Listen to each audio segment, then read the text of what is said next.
Muy bien, vamos a dar inicio con una primera sesión de ejercicios, ¿ya? Respecto al marco teórico que hemos abarcado hasta el momento, ¿no? De los videos anteriores, ¿ya? Vamos a trabajar con los conceptos básicos como densidad de corriente, velocidad de arrastre de los electrones, ¿no es cierto? Potencia, ley de Ohm, ¿ya? Para ir empezando con algunos ejercicios que son bastante simples de abordar, pero que desde el punto de vista teórico son muy importantes porque, como les he reiterado a inicios de este curso, que les va a servir después, más adelante, para abordar los ejercicios de solución de circuitos eléctricos por los distintos métodos, ¿no? Muy bien. Entonces aquí lo importante para resolver un ejercicio no es nada más aprenderse el conjunto de fórmulas. Las fórmulas se van aprendiendo en la medida que vamos resolviendo ejercicios. No hace falta aprendérselas de memoria. Lo que pasa es que hay que entender el ejercicio, y para entender el ejercicio, como le he venido reiterando, tenemos que tener los conceptos teóricos bien anclados en nuestra estructura cognitiva, ¿no? En nuestro cerebro, en nuestra mente, ¿ya? Cuando uno entiende la parte teórica, por eso es que yo empecé con clases teóricas para después ejercicio, hacemos una selección de ejercicios que espero les sirvan, ¿no es cierto? Y luego seguimos avanzando con teoría, y así yo voy a ir construir este curso de circuitos en corriente continua, ¿no? Entonces, para entender un ejercicio, si usted sigue acá viendo este video, es porque pienso que le ha tomado valor. Entonces hay que tener en cuenta, hay que tener muy claro los conceptos teóricos. Como les dije, resolver el ejercicio es aplicar después las ecuaciones, pero entender lo que me están pidiendo, interpretarlo y luego interpretar los resultados para saber si estoy en lo correcto, eso es lo importante. Aplicar la fórmula, eso es reemplazar en una calculadora y listo. Pero entender el ejercicio, interpretarlo y no trabajar de forma mecánica, que es muy usual hoy en día, ¿no es cierto? Eso es lo más importante, interpretar el ejercicio. Y para eso hay que lean los ejercicios. Entonces yo voy a puedo hacer una sesión de 3 ejercicios en 3 videos para que usted lo vea, lo detenga, haga sus anotaciones, y en la cajita de comentarios, en los comentarios me pueda dejar sus comentarios, ¿no es cierto? Valga la redundancia. Ya me puede hacer algo a través de mis redes sociales, ¿no es cierto? Entonces vamos a leer el ejercicio, ver qué me están solicitando y luego, en base a eso, vamos a resolver el ejercicio aplicando las ecuaciones correctas, ¿no? Para la solución de este ejercicio. Muy bien, dice así: supongo un cable número 18 de cobre conecta, ¿no es cierto? Suponga que un cable número 18 debería decir ahí, ¿no? Si ustedes ven que yo cometo estos detallitos, o si ustedes se fijan que yo alguna constante, me faltó algún número o un exponente no está bien, me lo hacen ver en los comentarios. Recuerden que yo estoy haciendo una clase como si yo estuviese en una pizarra hablando con miles y miles de alumnos, en esta vez no 20 como en una sala, sino todos los que pueden estar conectados todos los alumnos de habla hispana que pueden estar conectados, ¿no es cierto? Y los que ustedes pueden recomendar. Ya si usted piensa que le puede suministrar algún valor a sus estudios estas clases que estoy haciendo, ¿no? Entonces, si usted ve que me falta algún dato o simple y llanamente me equivoqué en algún cálculo, porque a veces los cálculos, la calculadora se nos equivoca, me lo hace ver y lo corrige, y eso le permite ver a usted que está entendiendo. Porque si usted lo detecta, ¿no es cierto? Vea lo que es entender las cosas. Si usted detecta que yo no pude haber cometido un error, eso para usted es bien, para usted como alumno, para usted que está viendo este video, es muy positivo porque está entendiendo el ejercicio. Porque a veces nosotros vemos a los profesores, es muy común que el profesor se equivoque, y eso es normal que un docente se equivoque. Yo me he equivocado muchas veces haciendo clases. Eso es normal, somos seres humanos. Pero si el alumno está entendiendo lo que se está abordando, si el alumno está interpretando lo que se está haciendo, los cálculos, y un alumno detecta que el profe se equivocó y se lo dice, es porque ese alumno le está quedando un conocimiento. ¿Ya? Entonces, si ustedes ven que cometo algún error, alguna constante, a veces que incluso las constantes a veces no se les olvida, por supuesto, me lo hace saber en los comentarios. Pues bien, sigamos entonces. Suponga que un cable número 18 cobre conecta a una ampolleta o bombillo, como le dicen en otros países, acá en Chile le decimos ampolleta, ¿no es cierto? Es lo mismo, de 120 voltios y 100 vatios. Determine la densidad de corriente en el alambre o en el cable, la velocidad de arrastre de los electrones y el tiempo que le tomaría a un electrón viajar o trasladarse, ¿no es cierto?, a través del cable 5 metros, es decir, una longitud de 5 metros, ya desde el momento que uno prende el interruptor hasta la distancia que tiene que viajar hasta la ampolleta, ¿no? Hasta el bombillo en todo caso, dependiendo de dónde usted me esté viendo. Pues bien, dejé este espacio por acá, ya les voy a explicar qué quiere decir esta tablita, ¿no es cierto? Dejé este espacio por acá para ir empezando a interpretar el ejercicio. Entonces, me está solicitando, el ejercicio me dice que calcule primeramente la densidad de corriente. Bueno, la densidad de corriente, en base a las clases que vimos en los videos anteriores, ¿no es cierto? La densidad de corriente se define con la letra J, ¿ya? La representamos con la letra J y se define como la cantidad de corriente que circula por el cable por unidad de área transversal, ¿no es cierto? Es decir, si esto yo lo coloco en unidades, esto es amperios por metros cuadrados, ¿no? Si usted utiliza una AMP, ampere, no importa, no hay ningún problema. Yo acostumbro a colocar una A, o a veces si ustedes me ven haciendo esto, es lo mismo, ¿no? AMP, ampere. Anyway, sigamos. Entonces, la densidad de corriente es la cantidad de corriente, ¿no es cierto?, por unidad de área transversal. Por lo tanto, yo necesito la corriente que circula por el cable y necesito el área transversal del cable para poder hacer este cálculo. Si nos fijamos, no me están dando la corriente, no directamente, y el área transversal tampoco, pero me están diciendo, fíjense que me están diciendo, ya lo voy a anotar con otro color, un cable número 18 de cobre, ¿no? Aquí esto es clave. Un cable número 18 de cobre. Conecta con una ampolleta de 120 voltios y 100 vatios. Me están dando el voltaje de operación de la ampolleta y su potencia de operación, que es 100 vatios. Entonces, si nosotros recordamos el marco teórico, tenemos que saber hasta el momento, o usted lo puede revisar en los videos anteriores, ¿no es cierto?, donde están desarrollado el marco teórico de estos ejercicios que estamos abordando. Debemos recordar que la potencia, ¿no es cierto?, se define como la cantidad de energía que fluye, que se genera a través de un material conductor cuando fluye la corriente, ¿no es cierto?, en un instante determinado, que son los vatios de poder, ¿no? Esa es la definición desde el punto de vista del fenómeno físico, la cantidad de energía que se genera en el cable, ¿no es cierto?, producto del movimiento de la carga eléctrica por unidad de tiempo. Y de ahí definimos el vatio. Pero desde el punto de vista práctico, nosotros obtuvimos una ecuación que es el voltaje de los terminales del material conductor por la corriente, ¿no? Y una ampolleta, estamos hablando de estas ampolletas incandescentes, estas ampolletas de filamento, no las de ahora, estas de ahora que son ahorradoras, ¿no? Estamos hablando de esas ampolletas que eran de filamento, no sé si se acuerdan, esa que era como un bulbo así, era algo así, ¿no es cierto? ¿Ya? Ahí más o menos, me salió medio chueco, pero bueno.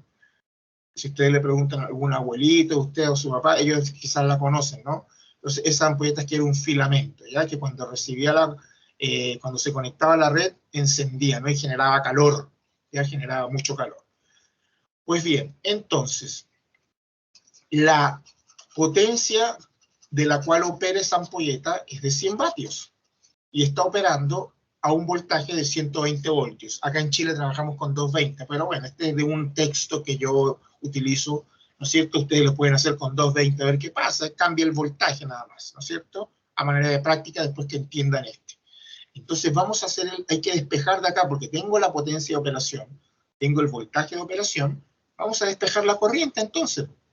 Podemos despejar la corriente y con la corriente ya tengo este dato acá para calcular la densidad de corriente. Me falta el área transversal. No me la están dando directamente, pero me están diciendo que el cable es número 18. Aquí voy a hacer un pequeño break y les voy a suministrar algo de información general. Los cables, por lo general, quizás muchos de ustedes lo sepan, pero para aquellos que no lo sepan, vale de todas maneras la información. Los cables que se utilizan, ¿no es cierto?, en instalaciones eléctricas, ya sea de media, baja, media o alta tensión, vienen denotados con un numerito. Ese numerito me indica el calibre del conductor, que por lo general se mide, la medición estándar, ¿no es cierto?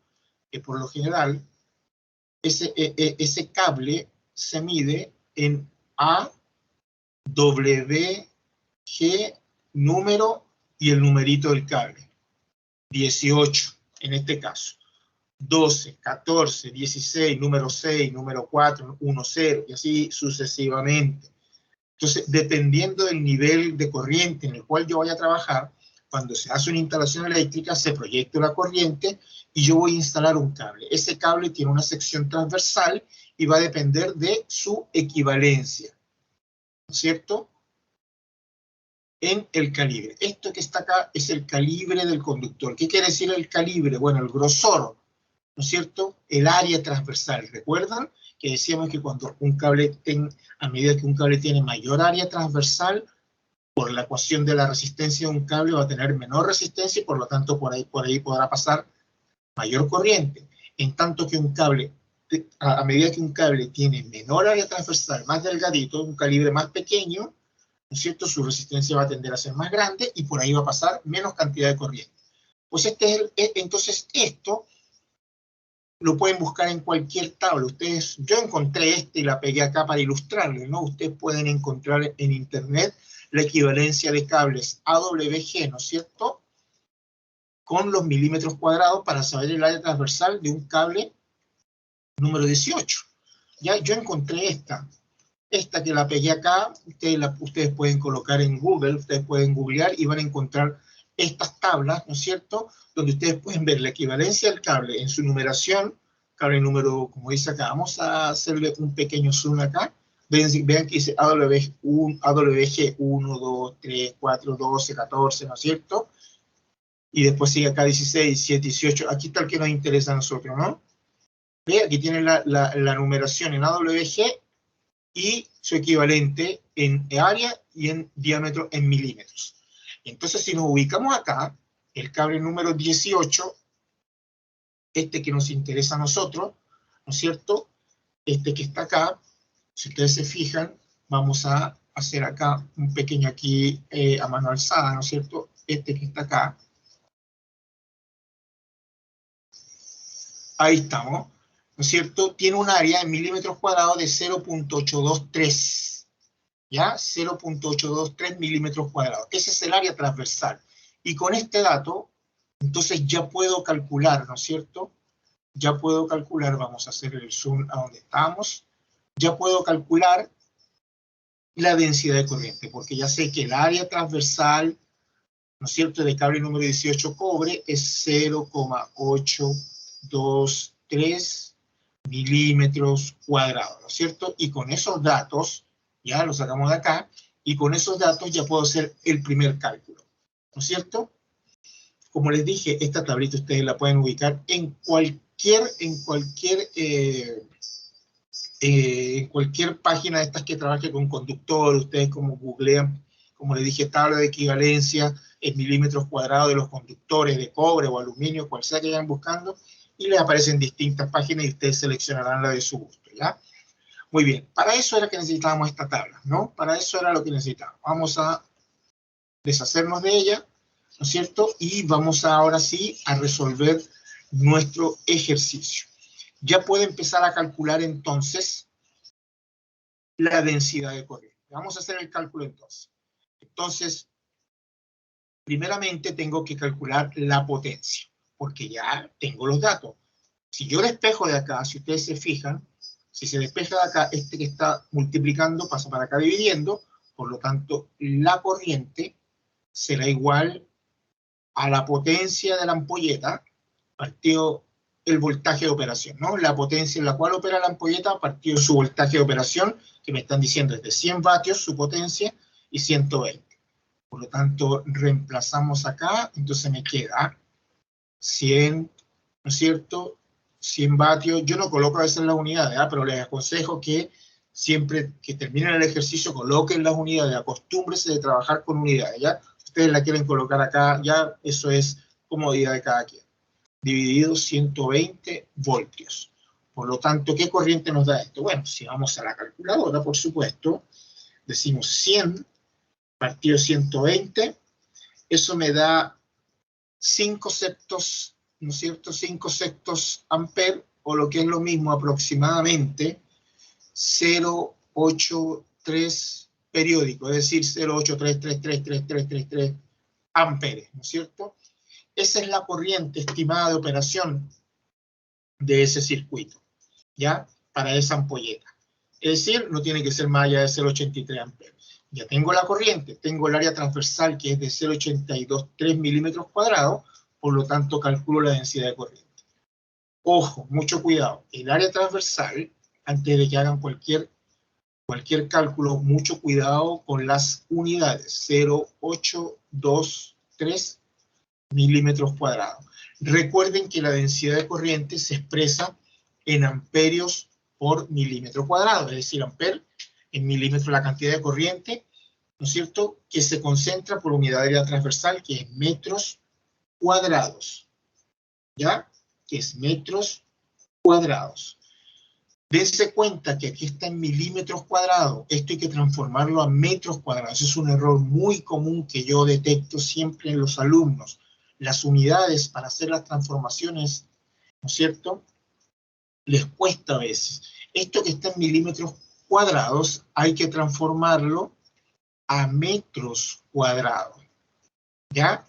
Entonces, si usted recuerda lo que son los múltiplos y los submúltiplos en las unidades de medida, recuerden que yo tengo las unidades patrón y para arriba tengo las unidades mayores y hacia abajo tengo las unidades menores. Por ejemplo, si este es el patrón que es el metro, acá tengo el centímetro, tengo el milímetro, ¿no es cierto? Recordemos que un milímetro es 10 a la menos 3 metros, ¿no es cierto?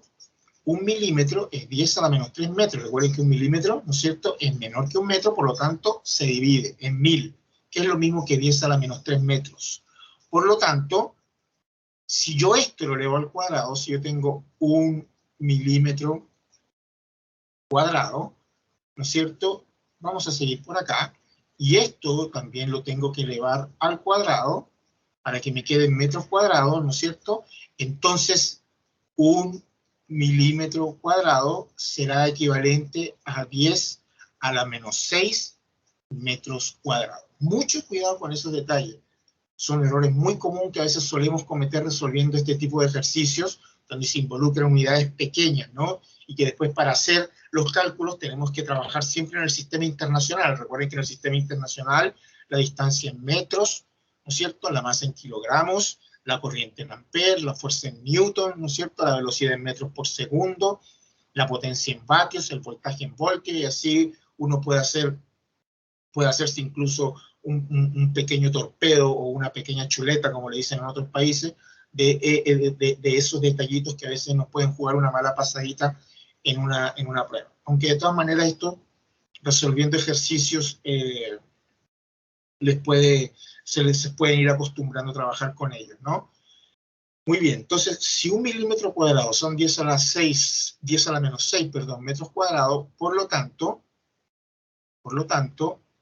0,823 milímetros cuadrados serán X, ¿no es cierto? Mira, aquí me queda un poquito de la tabla. Vamos a borrar este excedente que está acá. ¿Se fijan? Es que yo estoy aquí haciendo como si estuviese haciendo una clase con alumnos de habla hispana, ¿no? Muy bien, por lo tanto, ¿cuánto sería? Sería esto por esto dividido un milímetro cuadrado. Esto con esto se cancela y me queda 0,823, ¿no es cierto?, por 10 elevado a la menos 6 metros cuadrados. Mucho cuidado con estos detalles. Mucho cuidado con estos detalles. Entonces ya tengo el área transversal de ese pedazo de cable número 8, de 18 quise decir, perdón, tengo la corriente, por lo tanto ahora puedo calcular la densidad de corriente, ¿no? Ya puedo hacer el cálculo. Vamos a borrar este excedente, como les digo, ¿no? Si ustedes quieren pueden detener, si ustedes quieren hacer anotaciones para después verlas con más calma, ¿no es cierto? Y así ir analizando, lo pueden hacer. Entonces vamos a borrar este excedente que está acá. Y esto que estaba acá, lo voy a anotar de acá arriba. Entonces, el área transversal en metros cuadrados será aproximadamente 0,8, ¿no es cierto? 0,823 por 10 elevado a la menos 6 metros cuadrados. Entonces, tengo la corriente que pasa por el conductor, la corriente de operación en el conductor y la cual opera el bombillo o la ampolleta, y tengo su área transversal, por lo tanto, J, ¿cierto? La densidad de corriente va a ser igual a, yo voy a utilizar, ustedes pueden utilizar 2, 3 decimales, bueno, yo voy a utilizar 0, 8, como esto es 333 periódico, yo voy a trabajar con 2. 0.833 dividido, ¿no es cierto? 0.823 por 10 elevado a la menos 6. Por lo tanto, ya, entonces la densidad de corriente de ese conductor, ¿cuál sería?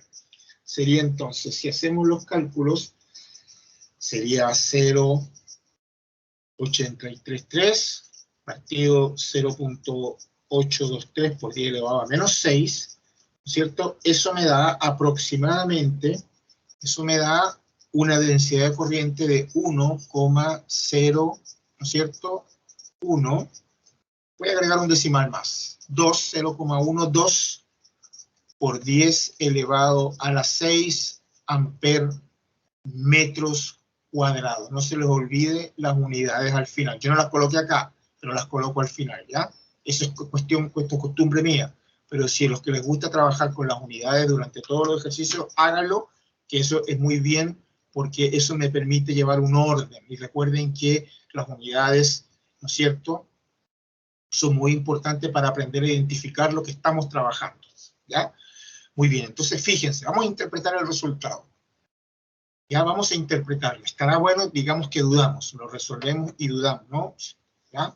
No quiero que sea un curso donde yo esté aquí, donde ustedes vean a alguien resolviendo ejercicio, nada más, y ustedes de forma mecánica copiar o verlo. No, vamos a interpretar para saber si lo que hicimos está bien o está mal. Entonces, yo tengo 0.833 dividido 0.823 por 10 a la menos 6. Este 10 a la menos 6, si ustedes quieren, lo suben, y cuando sube acá, va a subir positivo, como 10 a la 6. Y dividen 0.833 en 0.823, para que ustedes vean. Vamos a hacerlo, miren. Si yo divido 0.833, ustedes pueden hacer la prueba, lo divido en 0.823 solamente, sin el exponente. Voy a dividir solamente esta cantidad y esta cantidad. Eso me da 1.012, fíjense, 1.012, pero el 10 a la menos 6 me queda arriba, y al este 10 a la menos 6 que está con exponente negativo, valga la redundancia, cuando sube positivo. Por lo tanto, la densidad de corriente es obvio que tiene que dar un resultado grande. Estamos hablando de casi 1.000.000 de amperes por metros cuadrados. Es decir, 1.012 por 10 a la 6 amperes por metros cuadrados. ¿Es coherente este resultado con el cable? Pero por supuesto, miren cuánto es el área transversal del cable, según la tablita que utilizamos al principio. El área transversal es de 0.823 milímetros cuadrados, o sea, un cable número 18 es un cable muy, pero muy fino. Es un cable finito, son los cables que se utilizan, para darle unidad, son los cables que se utilizan en instalaciones en circuitos de iluminación, en instalaciones eléctricas de baja tensión. Y se lo he hecho un verso sin ningún esfuerzo, ¿ya? Entonces, al tener un área tan pequeña, de apenas 0.823 milímetros cuadrados, es obvio que la concentración de corriente por unidad de área va a ser enorme. Fíjense, aquí estamos el resultado, 1.012 por 10 a la 6 amperes por metro cuadrado. Es decir, que por cada metro cuadrado de cable número 18 de cobre, se concentran 1.012 por 10 a la 6 amperes. ¿Ah? Claro, es un cable muy pequeño, ¿no? Muy fino. Muy bien. Ya el resto es, como les dije, verificar el cálculo. Si esto me hubiese dado aquí con un exponente negativo, nos equivocamos. Es ahí donde ustedes tienen que interpretar, ese es mi consejo. Ahí donde ustedes tienen que interpretar lo que están haciendo, ¿ya? No es que yo hice el cálculo y lo dejo así, y entonces después me entregan la calificación y me equivoqué. estaba malo, ¿no? Porque es lo importante de ir revisando lo que uno está haciendo cuando uno está resolviendo ejercicios.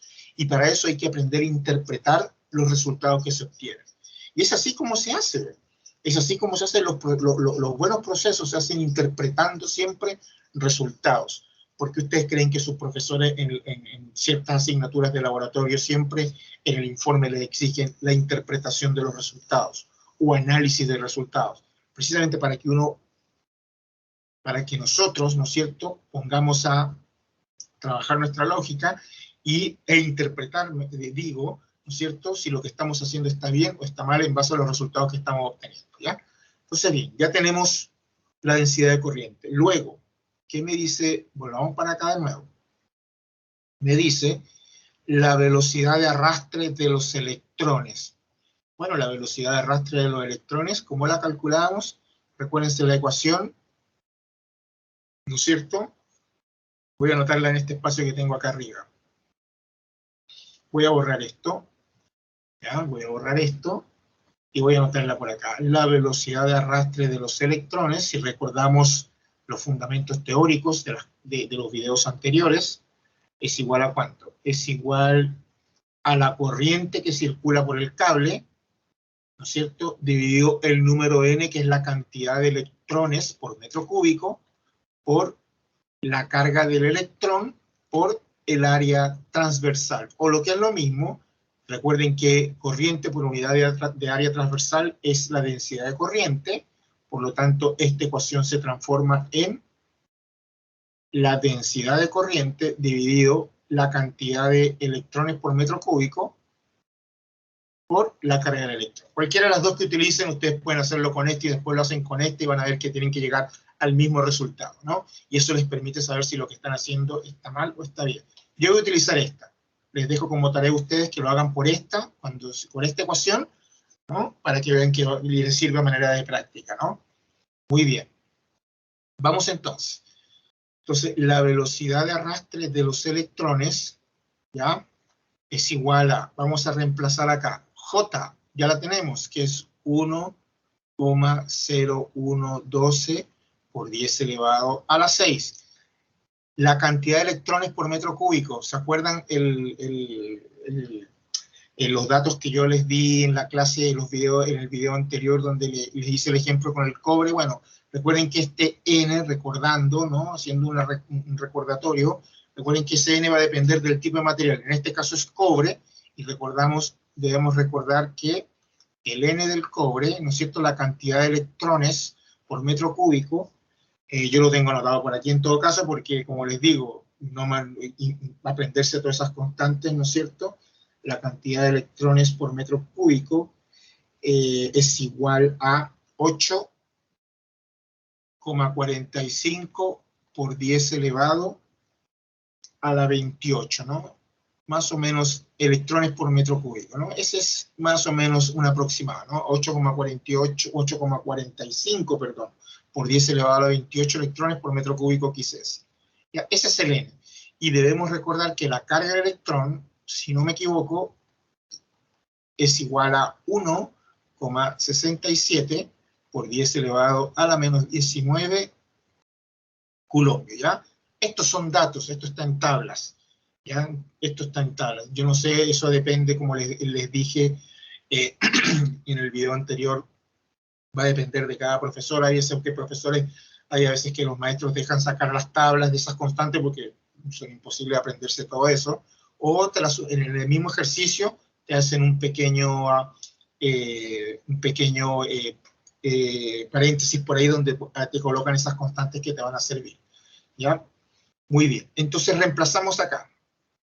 Me queda entonces 8,45 por 10 elevado a la 28, esto multiplicado por la carga del electrón, y la carga del electrón es 1,67 por 10 elevado a la menos 19. Recordemos que esto tiene que dar en metros por segundo. Recordemos las unidades de velocidad en el sistema internacional, un sistema MKS, como les decía mis profesores cuando yo estudiaba, ¿no? Muy bien, entonces vamos a realizar ese cálculo. Voy a permitir borrar por acá. y vamos a ver qué valor obtenemos. ¿Ya? Entonces, la velocidad de arrastre, disculpen acá, un pequeño lapsus, la velocidad de arrastre es igual a cuánto. Yo les recomiendo que primero hagan lo de abajo, porque otra cosa, otro consejo que les doy antes de seguir, no hagan todo junto en la calculadora si ustedes creen que no tienen la suficiente expertise como para trabajar en la calculadora. Porque a veces si no sabemos colocar bien los paréntesis, el resultado nos va a salir erróneo. ¿Ya? Si lo queremos hacer todo junto en la calculadora. No importa que nos demoremos unos segundos más en una evaluación, pero después vamos a tener la certeza de que nuestro resultado va a estar correcto, ¿ya? Entonces yo les recomiendo que hagan lo de abajo primero, no toquen lo de arriba, es decir, vamos a colocar 1,012 por 10 elevado a la 6, multipliquen lo de abajo y luego, esto es a la 6, y luego hagan la división. Si lo hacen todo junto en la calculadora, asegúrense de tener los paréntesis donde deben ir para que el resultado no me dé correcto, no me dé erróneo, ¿ya? Yo voy a hacerlo por parte, por este primero. ¿Ya? Sería 8,45 por 10 elevado a la 28, que es la cantidad de electrones por metro cúbico en el cobre, por la carga del electrón, que es 1,67 por 10 elevado a la menos 19. Eso me arroja un valor de 1,41, voy a utilizar dos más, 1,4111 por 10 elevado a la 10. Y ahora sí divida, ¿no? Por lo tanto, la velocidad de arrastre de los electrones, ¿no es cierto? Hacemos la división, me voy a correr para acá, para tener espacio, entonces sería 1,012 por 10 elevado a la 6, dividido 1,41 11 por 10 elevado a la 10, eso es igual a, me da 7,17, yo voy a trabajar con dos decimales, por 10 elevado a la menos 5 metros por segundo. Recuerden que esto es velocidad, ¿ya? Recuerden que esto es velocidad, ¿ya? 7,17 por 10 elevado a la menos 5 metros por segundo, ¿no es cierto? Vamos a interpretar este resultado. ¿Estará bien? ¿Estará mal? Bueno, vamos a recordar el concepto de velocidad de arrastre de los electrones de las clases anteriores. Recuerden, la velocidad de arrastre, es decir, de arrastrar. Los electrones son arrastrados. ¿Por qué? Porque ellos, si recordamos, están zigzagueando en todo el conductor, están golpeando las paredes del conductor, están moviéndose en zigzag, ¿no es cierto?, en todas las direcciones. Por lo tanto, cuando ellos se tratan de alinear con el campo eléctrico para moverse, ¿no es cierto? Entonces, por lo tanto, cuando se tratan de alinear, son arrastrados, y cuando uno arrastra algo, obviamente uno debe esperar que esa velocidad de arrastre deba ser pequeña, como se lo mencioné en la clase anterior. La velocidad de arrastre, ¿no es cierto?, es un valor que por su nombre, como su mismo concepto lo dice, es un valor que es pequeño. La velocidad con la cual son arrastrados los electrones a través de un cable conductor, a través de la sección transversal, es pequeña. ¿Por qué? Porque los cables, al estar moviéndose en zigzag en todas direcciones, ellos tratan de ser alineados, y cuando tratan de ser alineados son arrastrados con una velocidad que es muy pequeña. ¿Ya? Muy bien. Y así vamos entendiendo, ¿no? Se dan cuenta que es una manera, si usted sigue hasta ahora acá, es porque, espero sea así, le está tomando valor a este tipo de explicaciones, ¿no? No necesariamente empezar a resolver y a resolver sin saber lo que estoy haciendo, como se lo he mencionado. Muy bien. Y por último, el tiempo que le tomaría a un electrón trasladarse en un cable de 5 metros. Es decir, en el mismo cable, supongamos en este cable, número 18, trasladarse 5 metros. Es decir, cuánto tiempo le tomaría al electrón trasladarse. Vamos a hacer, esta es la parte A, ¿no es cierto? Esta es la parte B, y esta es la parte C, ¿ya? Entonces, ¿cuánto le tomaría al electrón trasladarse en un cable que tiene un largo de 5 metros? Pues bien, aquí tenemos que, obviamente, ¿no es cierto?, aplicar las ecuaciones de la mecánica clásica, ¿no es cierto? Recordemos que la velocidad, ¿cómo se define la velocidad? La velocidad se define como la cantidad de tiempo, la distancia, perdón, que se desplaza una partícula por unidad de tiempo, ¿no es cierto? Metros por segundo. En este caso, esto es una longitud, ¿no? Porque recuerden que acá tengo acá el interruptor, digamos, acá tengo el interruptor, ¿ya? Y aquí viene el cable y aquí está la ampolleta. Vamos a aprovechar este espacio. Entonces, claro, esta distancia que está acá, que me la están dando, que es de 5 metros, es lo que se desplaza el electrón, ¿no es cierto? El electrón se desplaza a esta distancia, que es el largo del cable, esa es esta longitud. En todo caso, esto vendría siendo esta longitud que está acá, o este largo, es lo mismo, ¿no? Entonces, espero me entiendan lo que les estoy diciendo, ¿no? Este es el circuito, cuando yo cierro acá, el electrón fluye esta distancia que son 5 metros, que es el desplazamiento de la partícula, ¿no? Lo que pasa es que uno siempre se la definen o de esta manera, o también la definen así, incluso a veces. Distancia, ya, vamos con el otro plumón, distancia por unidad de tiempo. En este caso es la longitud del cable, que es lo que se mueve el electrón, como les dije. Por lo tanto, si yo quiero saber el tiempo que se demora un electrón en moverse, cuánto se demora un electrón, ¿no es cierto?, abarcar toda esa distancia de 5 metros, bueno, hay que hacer el despeje, ¿no? El tiempo será igual a la distancia, en este caso el largo del cable, ¿no es cierto?, que son 5 metros, dividido la velocidad de arrastre, porque es la velocidad de arrastre de los electrones, ¿no? Están diciendo qué tiempo se demora un electrón en moverse una distancia de 5 metros, ¿ya? ¿Y con cuánta velocidad? Con esta, por supuesto, ¿no? Entonces aquí lo que hacemos es reemplazar, sería 5 dividido 7,17 por 10 elevado a la menos 5, por lo tanto la velocidad de arrastre, disculpen, por lo tanto el tiempo que le tarda, ¿no es cierto?, el tiempo que le tarda a un electrón, ¿cuánto sería? Siempre me confundo con los plumones. En todo caso, ustedes me dicen si les gusta más este, o si este está bien, si este o es muy fuerte, o cualquier otro, ¿no? Lo puedo cambiar, críticas que son bien recibidas. Sigamos, entonces, 5 dividido 7,17 por 10 elevado a la menos 5, eso me da en segundos, porque recordemos que esto es metros, y esto está en metros sobre segundos, eso me da en segundos, miren cuánto me da, 69,73, ¿no es cierto?, 73, ustedes lo pueden hacer, voy a colocar un decimal más, ustedes lo pueden hacer en todo caso, por 10 elevado a la 3 segundos, es decir, me está dando 69.735 segundos.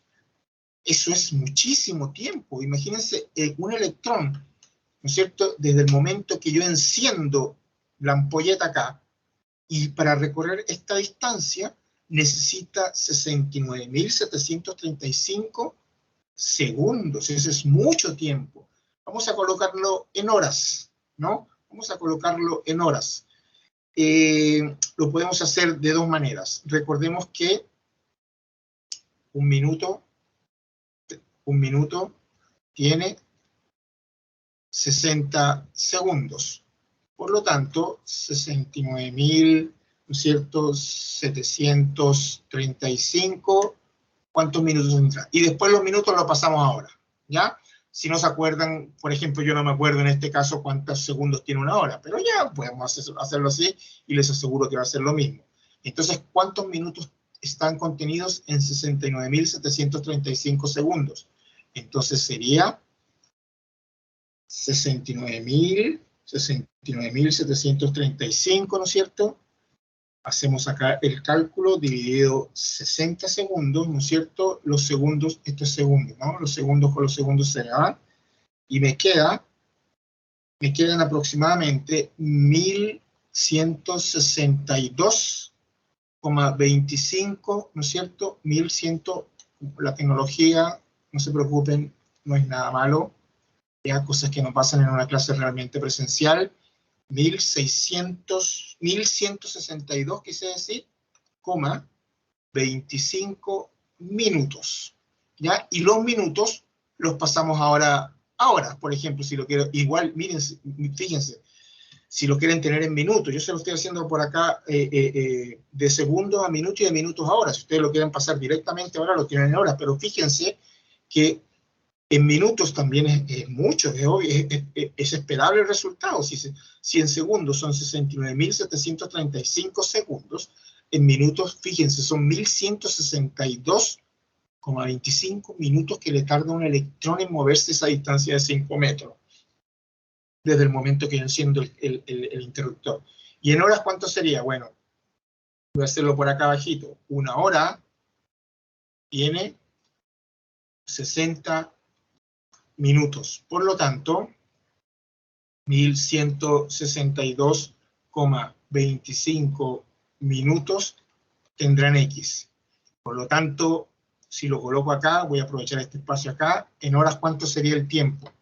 Sería 1.162,25, lo dividimos en 60, ¿no es cierto? Y será aproximadamente 19, más o menos, ¿no? Un aproximado, ¿ya? Yo lo voy a poner en el tiempo, ese tiempo lo voy a colocar, voy a escribir acá, lo voy a colocar en horas, ¿no es cierto? Aproximadamente 19,4 horas. Ahora sí, aquí es más fácil verlo, ¿no? Es decir, a un electrón le tarda moverse esa distancia de 5 metros, con esa velocidad le tarda moverse 19,4 horas, que es muchísimo tiempo. Y es lógico pensarlo, porque si la velocidad de arrastre de los electrones, para este caso, nos dio ese valor de 7,17 por 10 a la menos 5, que es tan pequeño, es obvio esperar que el tiempo que ellos se tardan en trasladarse 5 metros es mucho tiempo. ¿Ya? Entonces, ¿por qué encienden? Estamos hablando de una ampolleta de esta incandescente, de filamento, ¿no? Entonces, ¿por qué cuando nosotros cerramos el interruptor de esos circuitos, de esas ampolletas incandescentes, ¿por qué entonces enciende de manera inmediata? Si estamos viendo que un electrón se demora aproximadamente 19,4 horas en trasladarse 5 metros, estamos hablando, qué sé yo, un 912, por ejemplo, un 912, un 915, en una instalación eléctrica, de baja tensión en una vivienda, por ejemplo, ¿no? Un circuito 912, 915. ¿Por qué se demora tanto? No, porque, perdón, porque si se demora tanto, es la idea, si se demora tanto en trasladarse esa distancia de 5 metros, ¿por qué se enciende de manera instantánea? Porque los filamentos de cobre, al tener el filamento, claro, en el filamento del bombillo, perdón, quise decir que puede ser de un material que por lo general es tungsteno, al recibir la diferencia potencial, ya en ese filamento ya hay electrones y hace que obviamente empieza a brillar de forma inmediata, ¿no? Empieza a brillar de forma inmediata. Esa cantidad de electrones que está fluyendo, ¿no es cierto?, en el cable para desplazarse en esos 5 metros, tiene una duración muy grande, pero el bombillo se enciende de manera inmediata porque ya en el filamento de él, la cantidad de carga eléctrica que él tiene hace que sea instantáneo una vez que recibe la diferencia de potencial. Por eso es que cuando uno enciende un interruptor, una ampolleta en nuestras casas, se enciende, ella empieza a iluminar de forma inmediata, ¿no? Ya la carga eléctrica, una vez al recibir los 120 voltios, ya la carga eléctrica contentiva de los filamentos de la ampolleta hace que encienda de forma instantánea, ¿no? Entonces, miren todo el análisis que hicimos de este ejercicio acá, ¿no es cierto? Aquí está todo el análisis que hicimos. Espero que les sea de utilidad, que lo vean, que me dejen sus comentarios, y si ustedes creen que les puede ser de utilidad a algún compañero, lo compartan con sus compañeros. Voy a hacer otra sesión con otro ejercicio, ¿no es cierto?, de este tipo aplicando esta teoría que tuvimos inicialmente, ¿no es cierto? Pienso que con unos 2, 3 les puede ser de utilidad para ustedes para resolver los ejercicios que les envían sus maestros en sus distintas asignaturas de circuito, teoría de circuito. Estén bien y nos vemos en otra oportunidad.